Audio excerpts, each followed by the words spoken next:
Ashama harkafuuni kabajamtoonni fi hordoftoonni maatii masrootaa kan keessanuu kan biyya keessa jirtanis kan biyya hambaa keessa jirtanis nageenyi jaalalli waaqayyo isiniif haa baay'atu akkasumas bakkumaa fi haala isinirra jirtan hundattuu waaqayyo isin wajjin haa ta'u. Namni akka itti ba'etti gala malee akka itti galu hin beekani.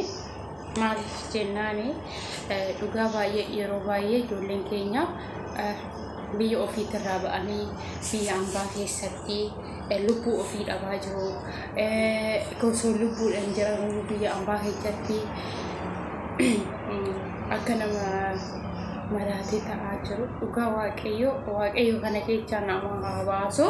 Waaqayyo bichaan biyya keenyattis nagaan deebisee maatii keenyatti nu haa galchu. Akka maatii keenya biraa nu baasetti biyya hambaatti nu hambisini waaqayyo. Maaliif yeroo baay'ee dhugaa baay'ee ulfaataadha. Wanni godhamu hin jiru sila ta'eefiyyuu waan hundumaafiyyuu yaa Rabbi jedhaniituma waaqayyumatti boo'aniituma waaqayyumatti dhiisudha malee wanni godhamu hin jiru jechuudha.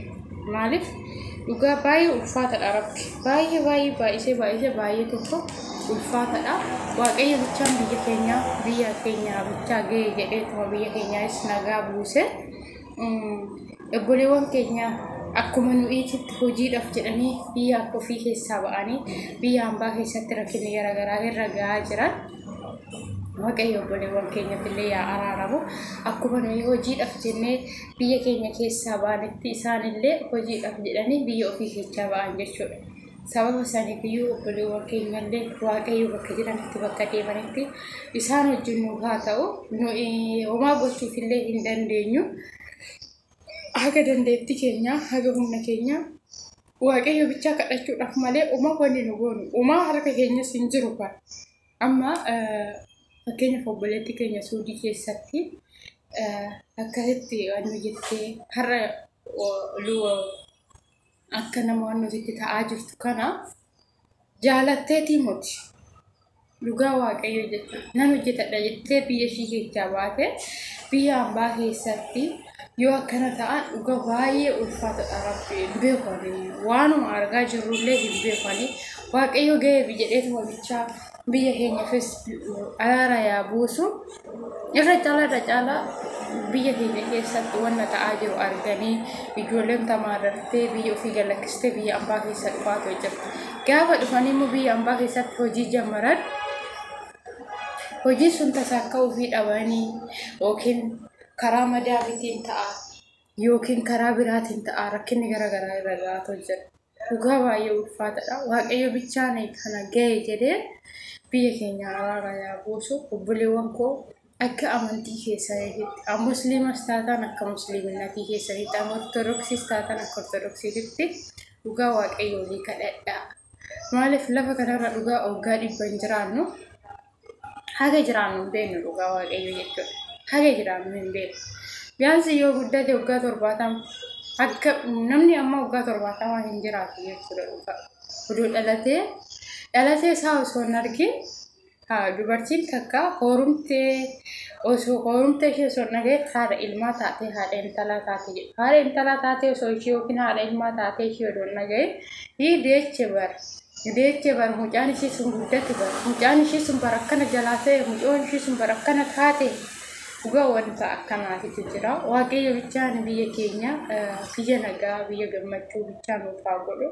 Maaloo yaa waaqayyo kanallee nu baraare biyya keenya dhiiga galgalaa ganama biyya keenya keessatti gannamaa jiru kanas waaqayyo biyya keenya keessaa araara nuuf haa buusu.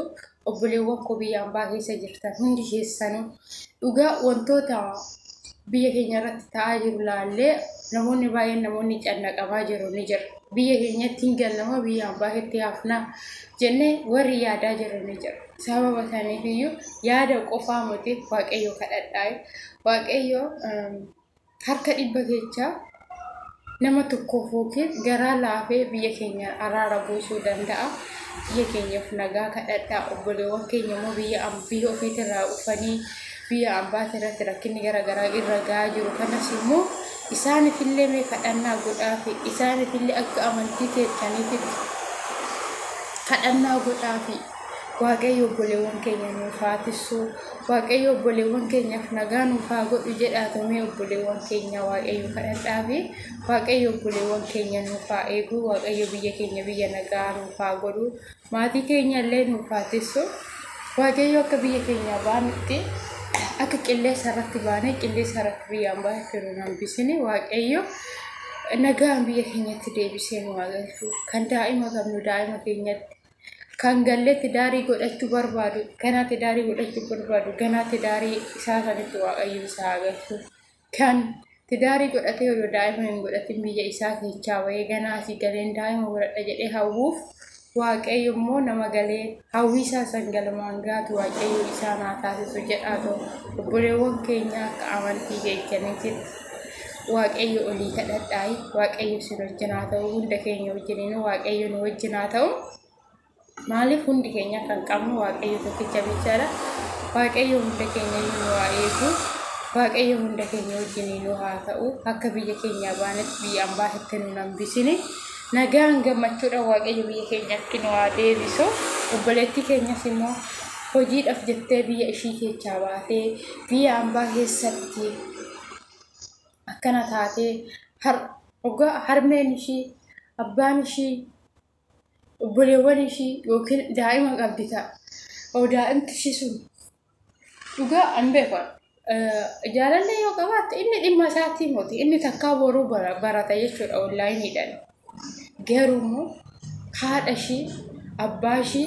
obboleewwan ishii obboleecha ishii obboleettii ishii yoo daa'ima qabaatte daa'ima ishii hagama gamitti dhaga'a dhugaa hiriyaan gisee ammaallee hiriyaa shamaraallee yoo taate jechuudha hagaati fayyaa qabdu si jaalatti malee gaafaati fayyaa xiqqoo ishii dhabde dhugaa silkiidhaa si dawwaluudhaaf yaalti jechuudha tasaasoftaa siif hin dawwalti jechuudha hiriyaa biraa baafachuuf deemte sirratti jechuudha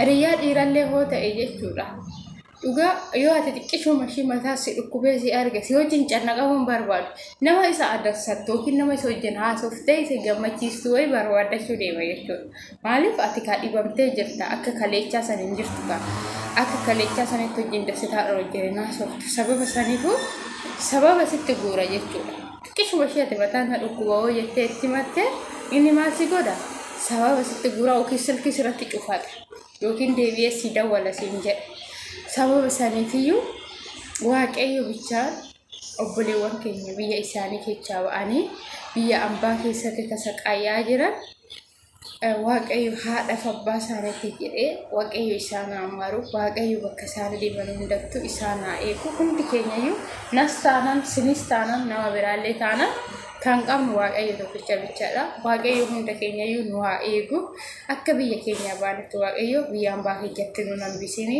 nagaan akka biyya keenya baanetti waaqayyo biyya keenyatti deebisee nu haa galchu maatii keenyallee nuuf haa eegu immoo biyya keenya galgalaa ganamaa siqaa meeqa beela dheebuu argaa jirtu kana waaqayyo ga'ee jedhee biyya keenyaaf araara nuuf haa buusu nagaan biyya keenyatti nu haa galchu sinin jechuu jaaladha waaqayyo obboleettii keenyaaf illee kadhannaa godhaa obboleettii keenya waaqayyo ishee wajjin haa ta'u jedhaatu waaqayyo kadhadhaa fi hundi keessan sinin jechuu jaaladha viidiyoo kiyya akka barattan goolaba haasaa kiyya keessatti yoon dogongora qabaadhe dhiifama sinin jechuu jaaladha maqaa waaqayyootiniini akkasumas hundi keessanuyyuu waaqayyo olii kadhadhaa hundi keessanuyyuu kadhannaa keessanii olii yaadadhaa hunda keenya wajjiniiniyyuu waaqayyo haa ta'u waaqayyo nu haa tiisu biyya keenyas immoo biyya nagaa nuuf haa godhu nus akka baanetti biyya ambaa itti nu hambisine rabbi nu haa tiisu rabbi malee